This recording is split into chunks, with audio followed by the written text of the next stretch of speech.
دینی خطبات و دینی تقاریر اور اسلامی معلومات کے لیے ہمارے سوشل نیٹ ورک شیخ رفیع اللہ علیوی کو فالو کرنا نہ بھولیں اور اپنے دوست احباب کے ساتھ بھی ضرور شیئر کیجیے۔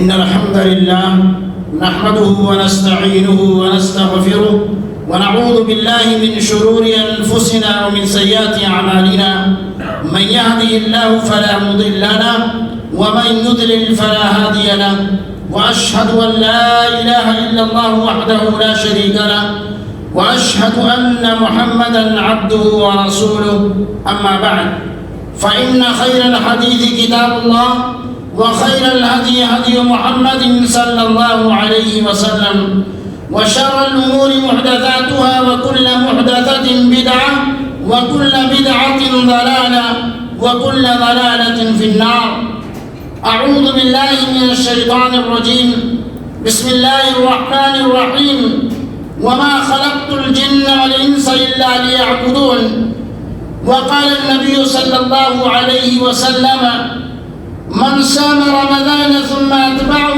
ستا من شوال فكأنما صام السنة كلها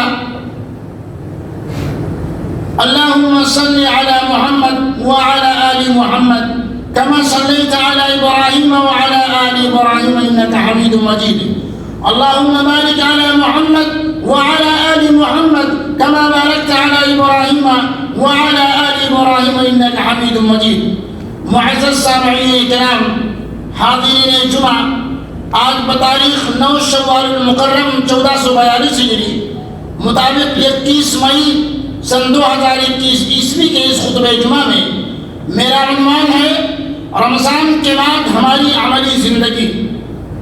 اولاً تمام تعریف اللہ رب العالمین کے لیے لائق زیبا ہے جو ساری کائنات کا خالق اور مالک، مربی اور پالنہار ہے، جس نے ہمیں اور آپ کو اس فانی دنیا کے اندر پیدا فرمایا اور پیدا کرنے کے بعد یوں ہی بیکار نہیں چھوڑا بلکہ زندگی گزارنے کے لیے سارے سامان کو اللہ رب العالمین نے ہمارے لیے مہیا کیا۔ درود و سلام نازل ہو تمام انبیاء کرام پر اور خصوصیت کے ساتھ ہمارے آخری نبی جناب محمد رسول اللہ صلی اللہ علیہ وسلم پر۔ میرے بھائیوں، اللہ رب العالمین قرآن کریم کی اس آیت کریمہ کے اندر ارشاد فرماتے ہیں وَمَا خَلَقْتُ الْجِنَّ وَالْإِنسَ إِلَّا لِيَعْبُدُونَ کہ ہم نے انسان اور جنات کو محض صرف اپنی عبادت کے لیے پیدا کیا ہے۔ اسلامی بھائیوں، اسلام کی تمام عبادات کا مقصد خشیت الہی، عبادات سے انسان میں پاکیزگی اور اللہ رب العالمین کی عظمت کا احساس پیدا ہوتا ہے۔ یوں تو تمام عبادت اللہ کی خوشنودی کا ذریعہ ہیں، مگر روزہ ایک ایسی عبادت ہے جو انسان کو نکھار کر کندن بناتا ہے، جسے ہم تقویٰ کہتے ہیں۔ یہ ایک ایسی عبادت ہے جو خالصتاً اللہ رب العزت کی رضا کے لیے ہے۔ اللہ کے نبی صلی اللہ علیہ وسلم کی حدیث کہ من صام رمضان ثم اتبعه ستا من شوال فكأنما صام السنة كلها رواہ مسلم۔ بے شک رسول اللہ صلی اللہ علیہ وسلم نے فرمایا جس شخص نے رمضان کے روزے رکھے پھر اس کے بعد شوال کے 6 روزے رکھے تو وہ سارا سال روزے رکھنے کے مانند ہوگا۔ اللہ کے نبی صلی اللہ علیہ وسلم کی ایک حدیث جو بخاری کی روایت ہے احب الاعمال الى اللہ ادومها وان قل، اللہ کے نزدیک سب سے محبوب عمل وہ ہے جو ہمیشہ کیا جائے اگرچہ تھوڑا ہی کیوں نہ ہو۔ میرے بھائیوں، ابھی ہم نے اور آپ نے ایک مقدس پربہار نیکیوں سے لبریز مہینہ جیسے لگا کل پل بھر میں ہم سے رخصت ہو گیا۔ اس عظیم الاجر مہینے میں اجتہاد کرنے والا حسب جہد و توفیق نیکیوں سے اپنا دامن بھرتا رہا۔ اب وہ دن نہیں رہے کہ نیکیاں لوٹ سکیں، وہ لمحے رخصت ہو گئے جو رب کے بے حد عزیز تھے، مگر یاد رکھیں اللہ رب العالمین کا کرم کرتا.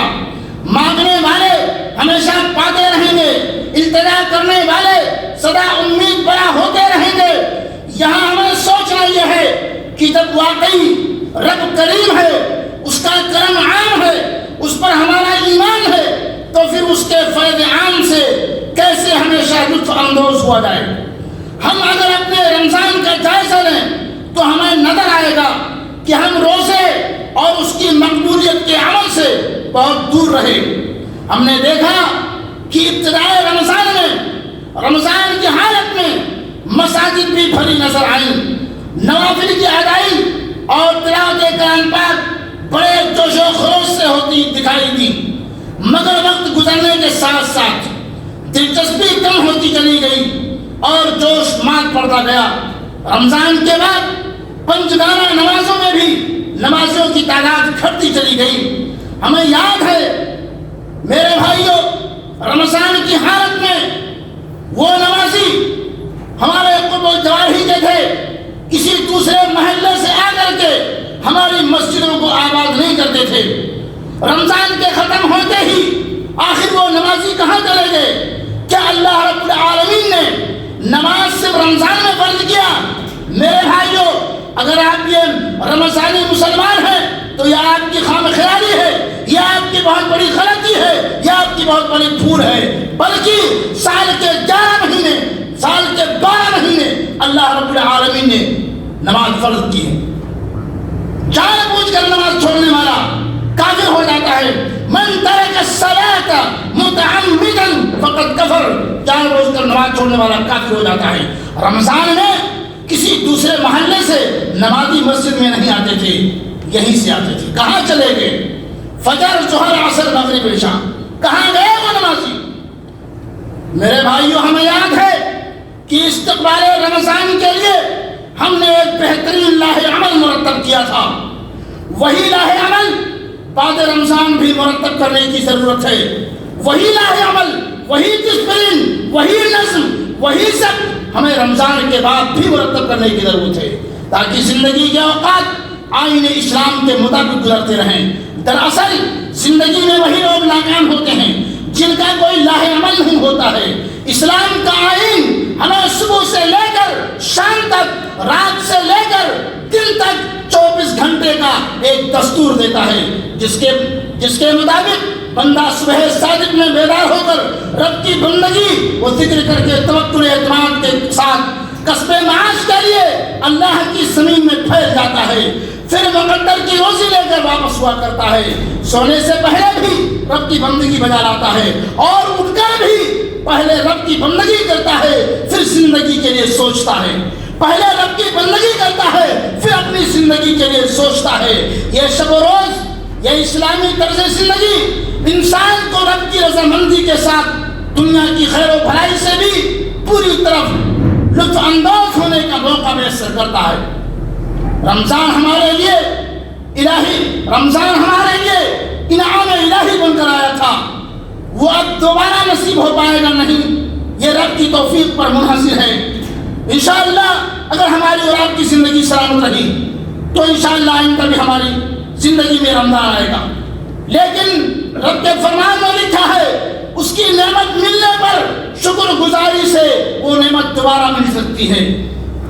شکر گزاری سے وہ نعمت دوبارہ مل سکتی ہے. وَإِذْ تَعَذَّنَ رَبُّكُمْ لَئِن شَكَرْتُمْ لَأَزِيدَنَّكُمْ وَلَئِن كَفَرْتُمْ مِنْ عَذَابِي لَشَدِيدٌ. سورہ ابراہیم کے اندر اللہ رب العالمین کا کیا ہی بہترین خطاب ہے میرے بھائی. اور یاد رکھو تمہارے رب نے خبردار کر دیا تھا کہ اگر شکر گزار بنو گے تو میں تم کو اور زیادہ نوازوں گا, اور اگر کفران نعمت کرو گے تو میری سزا بہت سخت ہے. یہ حق بھی ہے کہ نعمت پر شکر گزاری کر رہے ہیں, ورنہ ناقدری سے کفران نعمت کا شکار ہو جائیں گے اور اللہ رب العالمین کی پکڑ کے ساتھ زوال نعمت کے سزاوار ٹھہریں گے. اللہ رب العالمین کا فرمان ہے فَاذْكُرُونِي أَذْكُرْكُمْ وَاشْكُرُوا لِي وَلَا تَكْفُرُونَ. لہٰذا تم مجھے یاد رکھو, میں تمہیں یاد رکھوں گا, اور میرا شکر کرو, کفران نعمت نہ کرو. نیز اللہ رب العالمین نے فرمایا ما يفعل الله بعذابكم ان شكرتم وآمنتم وكان الله شاكرا عليما. سورہ نساء کے اندر اللہ رب العالمین نے فرمایا آخر اللہ کو کیا پڑی ہے کہ تمہیں خواہ مخواہ سزا دے اگر تم شکر گزار بندے بنے رہو اور ایمان کی روش پر چلو. اللہ بڑا قدردان ہے اور سب کے حال سے واقف ہے. شکر گزاری یہ ہے کہ ہم رب کی حمد و ثنا بیان کریں, اس کی نعمت کی قدردانی اور عظمت کا احساس ہمیشہ دل میں بسائے رکھیں, اور جو نعمتیں میسر ہوئی سب کے بدلے رب کا گن گاتے پھریں. شکر گزاری کا سب سے اہم درجہ ہمیشہ اللہ کا ذکر کرتے رہیں. میرے بھائیو, جس کا ذکر اللہ رب العالمین نے اس آیت کریمہ کے اندر کیا ہے, سورہ رعد کی اس آیت میں الذین آمنوا وتطمئن قلوبهم بذکر اللہ الا بذکر اللہ تطمئن القلوب. جو لوگ ایمان لائے ان کے دل اللہ کے ذکر سے اطمینان حاصل کرتے ہیں. یاد رکھو اللہ کے ذکر سے دلوں کو تسلی حاصل ہوتی ہے. اللہ کے ذکر سے مراد اس کی توحید کا بیان ہے جس سے مشرکوں کے دلوں میں انقباض پیدا ہو جاتا ہے, یا اس کی عبادت, تلاوت قرآن, نوافل, دعا و مناجات جو اہل ایمان کے دلوں کی خوراک ہے, یا اس کے احکام و فرامین کی عبادت و بدعوری ہے جس کے بغیر اہل ایمان و تقوی بے قرار رہتے ہیں. اور اللہ کا ذکر ہی سب سے بڑا ہے. اتل ما اوحی الیک من الکتاب واقم الصلاۃ ان الصلاۃ تنہی عن الفحشاء والمنکر ولذکر اللہ اکبر واللہ یعلم ما تصنعون. جو کتاب اللہ رب العالمین کی طرف وحی کی گئی ہے اسے پڑھیے اور نماز قائم کریں. یقیناً نماز بے حیائی اور برائی سے روکتی ہے. بے شک اللہ کا ذکر بہت بڑی چیز ہے. تم جو کچھ کر رہے ہو اس سے اللہ خبردار ہے. میرے بھائیوں, رمضان المبارک کا لاہ عمل ہمیں اچھی طرح معلوم ہے. اس سے بس تمام بخشنا ہے. وہی نماز, اسی طرح نفل روزے اور ششعیدی روزے, عشرے ذی الحجہ کے روزے, صوم عرفہ کے روزے, عاشورہ محرم کے روزے, ایام بیض, سوموار اور جمعرات کے روزے, قیام اللیل, دعا مناجات, تسبیح و تحلیل, صدقہ و خیرات, تلاوت و تدبر قرآن, درس و بیانات کی سماعت, احکام و مسائل کی معرفت اور اطاعت و بھلائی پہ محنت و مشقت مسلسل ہوتے رہنا چاہیے.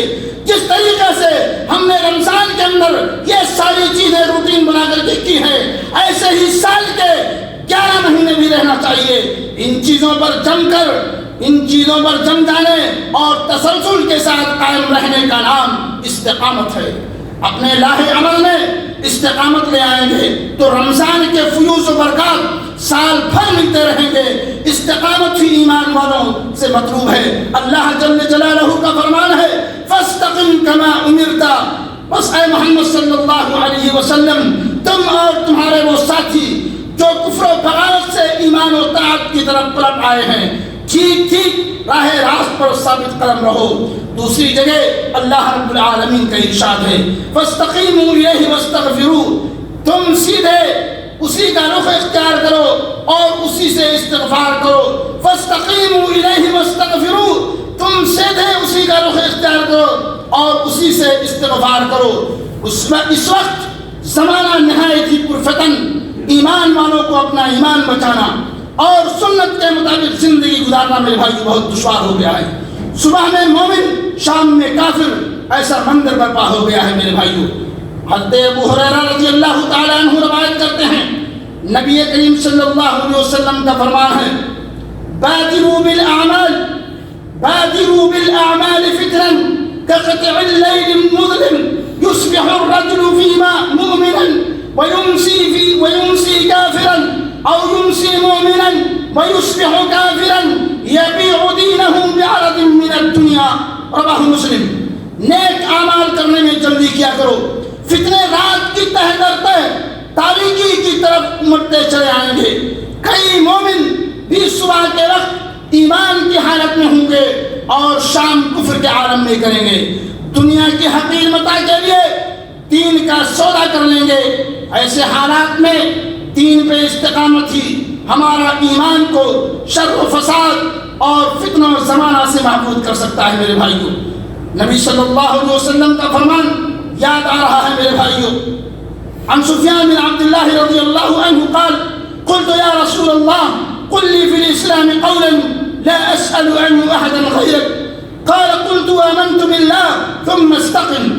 سفیان بن عبداللہ رضی اللہ عنہ روایت کرتے ہیں، انہوں نے کہا اللہ کے رسول صلی اللہ علیہ وسلم مجھے اسلام کی ایک ایسی بات بتلائیں کہ پھر آپ کے بعد کسی سے اس سے متعلق سوال نہ کروں. تو آپ صلی اللہ علیہ وسلم نے فرمایا کہو میرا رب اللہ ہے اور اسی پر قائم رہو اگر واقعی ہم استقامت کی راہ اختیار کریں گے. میرے بھائیوں، استقامت بہت بڑی چیز ہے. جس طریقے سے ہم نے استقامت رمضان کی حالت میں کی ہے، نماز کے تعلق سے، روزے کے تعلق سے، صدقہ و خیرات کے تعلق سے، قیام اللیل کے تعلق سے، اسی طریقے سے میرے بھائیوں سال کے 11 مہینے ہمارا روٹین ہونا چاہیے. رمضان میں جو لاہ عمل ہمارا تھا، سال کے 11 مہینے ہمارا وہی لاہ عمل ہونا چاہیے. بارك الله لنا ولكم في القرآن العظيم ونفعني وإياكم بما فيه من الآيات والذكر الحكيم إنه تعالى جواد كريم ملك بر رؤوف رحيم.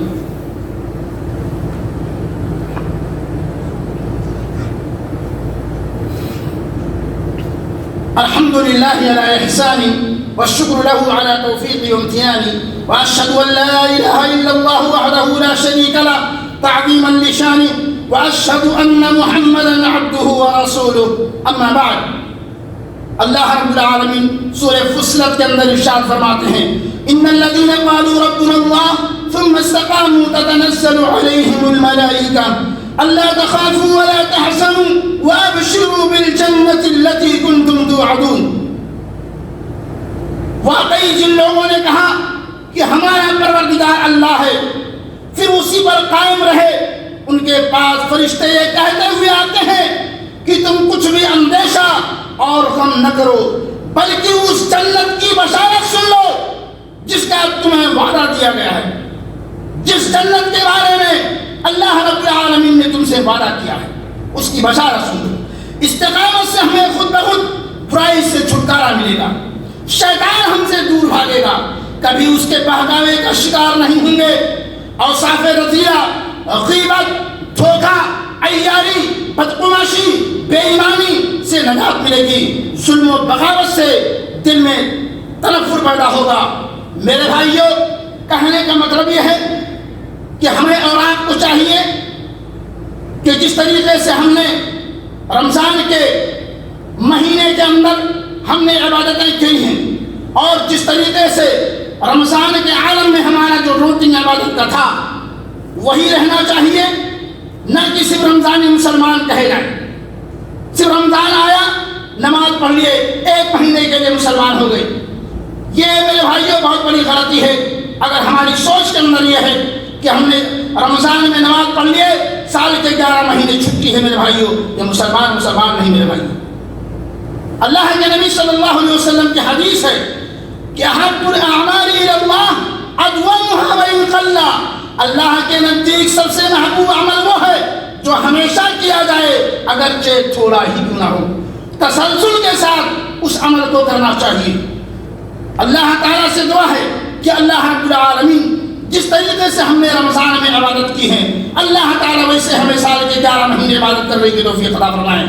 اللہ رب العالمین سابقہ تمام گناہوں سے پاک کر دے، دنیا و آخرت کی بھلائیوں سے مالا مال کر دے اور ہمیشہ ہمیں دین پر استقامت نصیب فرما.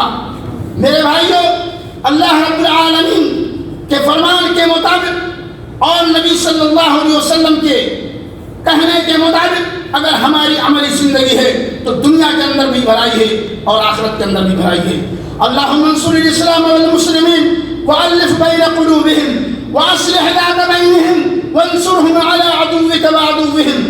اللہم اخذل الكفر والمشرکین وشدد شملهم وفرق جمعهم ودمر ديارهم وزلزل أقدامهم وأنزل بهم باسك الذي لا ترده عن القوم المجرمين. اللهم إنا نجعلك في نحورهم ونعوذ بك من شرورهم. اللهم انصر من نصر دين محمد صلى الله عليه وسلم. اللهم احفظ خادم الحرمين الشريفين وولي عهد ووفقهم لكل ما تحبهم وترضاه وسدد خطاهم وبارك لهم في عمرهم. اللهم احفظهم من شر الاشرار وكيد الفجار واحفظهم آناء الليل واطراف النهار. ربنا ربنا تقبل منا إنك أنت السميع العليم وتب علينا إنك أنت التواب الرحيم. وصلى الله وسلم على عبدك ورسولك محمد صلى الله عليه وسلم وأصحابه أجمعين برحمتك يا أرحم الراحمين. عباد الله، إن الله يأمر بالعدل والإحسان وإيتاء ذي القربى وينهى عن الفحشاء والمنكر والبغي يعظكم لعلكم تذكرون. فاذكروا الله يذكركم وادعوه يستجب لكم ولذكر الله أكبر والله يعلم ما تصنعون. وآخر دعوانا أن الحمد لله رب العالمين.